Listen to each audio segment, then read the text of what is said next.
This is week 45. It is on the topic of baptisms for the dead. The question is, why is baptisms for the dead necessary if the deceased didn't have the chance to hear the gospel in their lifetime? And this has to do a lot with agency and the available opportunity. The doctrine of agency is central to the plan of salvation, which is God's eternal plan for everyone. In the premortal existence, everyone had the opportunity and the chance to choose whether or not they wanted to come down to earth, receive a body, live life, or if they didn't want to do that. And that was a choice that was made before we were born. Now that those who have chosen to come down to earth are here, or have been here, or will be here, they still have the gift of free agency, and they still get to choose. However, not everyone has the same equal opportunity to be able to hear the gospel, and in an imperfect plan, not made by God, that would mean that that's unfortunate for them if they didn't get the chance to learn about Christ, and unfortunately, there's no saving them, essentially. But because God is perfect and his plan is perfect, even if they don't have the chance to hear about the restored gospel, they will still get to after they die. This helps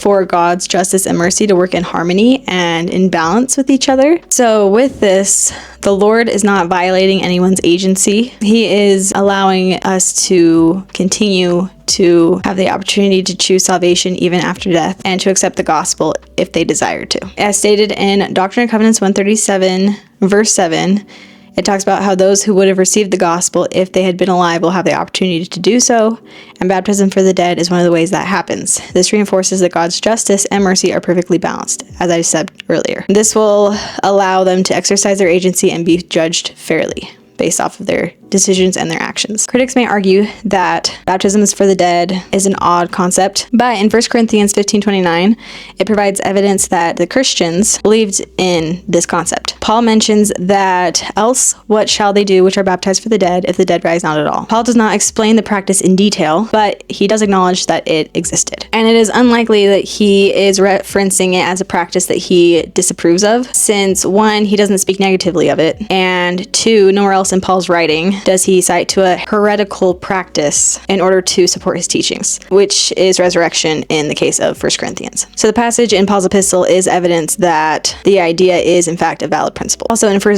Peter chapter 4 verse 6, it says, the gospel was preached also to them that are dead, that they might be judged according to men in the flesh, but live according to God in the spirit. This suggests that God's plan extends far beyond the grave, and that those who are deceased also have the opportunity to accept this message. This concept was just brought to fullness in the restoration, and baptisms for the dead is an essential part of this doctrine in the restored gospel.